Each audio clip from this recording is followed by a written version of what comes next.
असर के बाद अक्सर जगह पर गश्त होता है, बाद जगह मगरिब में होता है, जैसे हालात हो। तरगीब गश्त में बहुत लंबी बात ना करें कि गश्त का वक्त ही थोड़ा सा रह जाए, और बिल्कुल मुख्तसर भी ना हो, कुछ मुनासिब सा वक्त दे तरगीब गश्त को।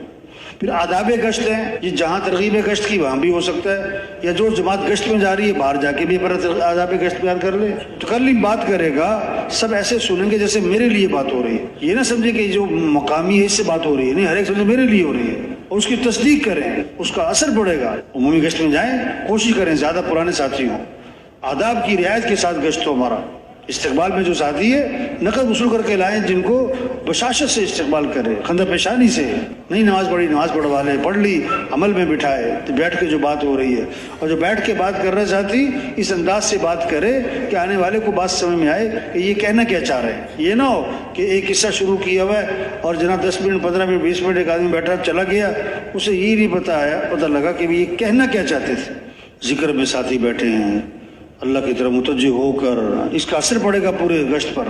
बयान हमारा 6 नंबर में हो, 6 नंबर से बाहर नहीं जाना। काम की हिफाजत 6 नंबर, काम करने वालों की हिफाजत 6 नंबर, और पक्की बातें करें, सुनी सुनाई कच्ची बातें, गैर मुस्तरद बातें नहीं, पक्की बात करें। अंबिया अलैहिस्सलाम के वाक़यात बयान किए जाएँ और सहाबे किराम के वाक़यात बयान किए जाएँ, बाद वालों के नहीं।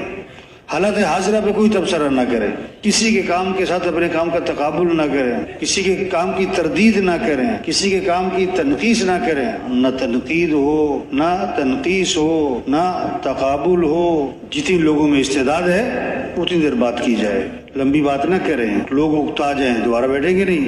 तश्कील वाला साथी सिर्फ नाम लिखे और अपना अलग बयान ना शुरू करे। असल बात यह है, फिर बयान शुरू हो गया, अरे भाई वो असल बात हो गई, वही थी असल। तश्कील में शिद्दत ना इख्तियार करें, सख्ती, किसी की तरफ इशारा करके तुम भी नाम लिखो, किसी का नाम लेके पुकारना, तुम नाम नहीं, तरगीब है बस। तो भाई इस तरह हमारा वक्त सही गुजरे।